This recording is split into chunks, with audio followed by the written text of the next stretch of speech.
வணக்கம்.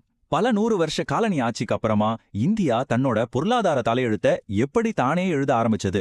இது கிட்டத்தட்ட பூஜ்யத்துல இருந்து ஆரம்பிச்சு இன்னைக்கு உலகத்தோட 5வது பெரிய பொருளாதாரமா வளர்ந்து நிக்கிற ஒரு தேசத்தோட கதை. வாங்க, இந்தியாவோட இந்த பிரமிப்பான பொருளாதார பயணத்தை இன்னும் ஆழமா பார்க்கலாம். சரி, இந்த பயணத்தை நாம சரியா புரிஞ்சுக்கணும்னா முதல்ல நாம சந்திச்ச பிரச்சனையின் ஆணிவேர பார்க்கணும். தாதாபாய் நவ்ரோஜி சொன்ன அந்த செல்வ சுரண்டல், அதாவது ட்ரெயின் ஆஃப் வெல்த் தான் நம்மளோட ஆரம்ப புள்ளி. இப்படி கற்பனை பண்ணி பாருங்க, இந்தியா ஒரு செழிப்பான பண்ணை மாதிரி. ஆனா அந்த பண்ணையில விளையிற எல்லாமே லண்டன்ல இருக்கிற சந்தைக்கு போயிடுது. பண்ணையோட சொந்தக்காரனுக்கு எதுவுமே மிஞ்சல. இப்படிதான் இந்தியாவோட செல்வம் பிரிட்டனோட தொழில் வளர்ச்சிக்கு திருப்பி விடப்பட்டது.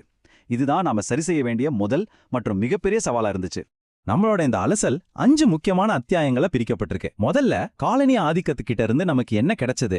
2வது 5 ஆண்டு திட்டங்கள் மூலமா ஒரு தேசத்தை எப்படி வடிவமைச்சாங்க. அதுக்கப்புறம் அந்த பெரிய